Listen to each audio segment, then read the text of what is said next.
हम सब ये जानते हैं कि जुपिटर यानी बृहस्पति हमारे सोलर सिस्टम का सबसे बड़ा प्लेनेट है। यहां तक कि ये हमारी धरती से 318 गुना ज्यादा बड़ा है। जुपिटर ग्रह एक गैस जायंट है और आज की हमारी इस वीडियो का मुख्य विषय है कि वैज्ञानिक को जुपिटर के अंदर क्या क्या मिला है और क्या जुपिटर अपने विशाल आकार और जबरदस्त गुरुत्वाकर्षण बल के कारण धरती को तरह तरह के आसमानी खतरे से बचाता है।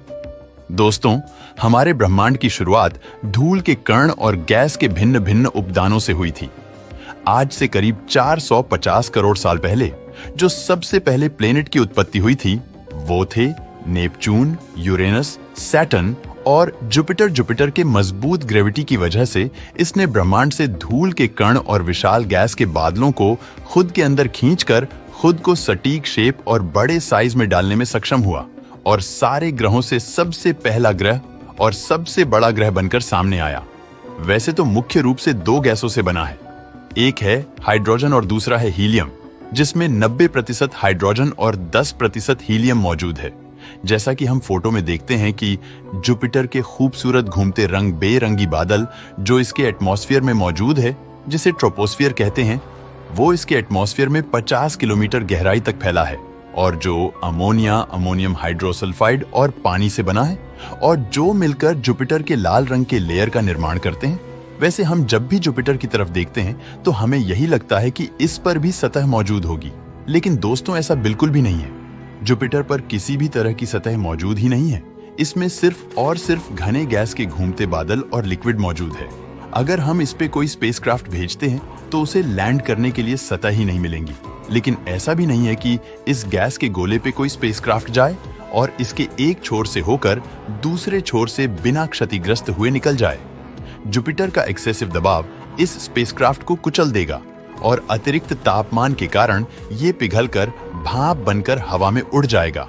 लेकिन हमने जुपिटर पर स्पेसक्राफ्ट को भेजा है जो इसके पल पल की खबर हम तक पहुंचाता रहता है और जो डेटा कलेक्ट किया है उसमें ये बात सामने आई है कि घूमते गैस और धूल की जो कलरफुल लाइन हमें जुपिटर के एटमॉस्फेयर में देखने को मिलती है वो 2000 मील गहरा है और जिसमें अधिक परिणाम में गैस भरा पड़ा है, जिसका मास हमारे पूरे धरती के मास के 3 गुना से भी ज्यादा है।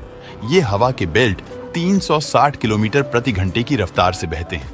इसके साथ साथ ये भी पता चला है कि जुपिटर का एटमॉस्फेयर अलग अलग दिशाओं में घूमता है। अब सवाल ये आता है कि ये गैस जायंट अपने अंदर इतने सारे गैस को इकट्ठा कर एक ग्रह का रूप लेकर कैसे ब्रह्मांड में घूमता है? तो दोस्तों इसका जवाब है इसका पावरफुल मैग्नेटिक फील्ड, जो कि जुपिटर के चारों ओर 600 मील तक फैला है। और जुपिटर का मैग्नेटोस्फीयर हमारे सोलर सिस्टम के सारे प्लैनेट के मैग्नेटोस्फीयर से सबसे ज्यादा पावरफुल है। अब बारी आती है दी ग्रेट रेड स्पॉट की, जो कि जुपिटर के सबसे खास चीज है। ये एक विशालकाय है तूफान है जिसका साइज हमारे पृथ्वी के बराबर है और जो 2 स्ट्राइप्स के बीच में ही घूमता है और इसे एंटी साइक्लोन भी कहा जाता है, जो एटमॉस्फेरिक प्रेशर में तेजी से घूम रहा है। वैसे ये तूफान धरती पे होने वाले तूफानों के उल्टे डायरेक्शन में घूमता है। ये हमारे सोलर सिस्टम का सबसे विशाल और घातक तूफान है जिसकी स्पीड 643 किलोमीटर प्रति घंटे की है। ऐसा माना जाता है कि यह तूफान धीरे धीरे छोटा होता जा रहा है और ये आने वाले 20 या 30 सालों में जुपिटर के सतह से संपूर्ण रूप से गायब हो जाएगा। अब सबसे महत्वपूर्ण मुद्दे पर आते हैं, जिसके लिए हम इस विशाल गैस जायंट ग्रह यानी जुपिटर का जितना भी शुक्रिया अदा करें वह कम है। इसके विशाल आकार, पावरफुल मैग्नेटिक फील्ड और जबरदस्त ग्रेविटी के कारण यह हमारे धरती को सदियों से कई सारे विनाशों से बचाता आ रहा है।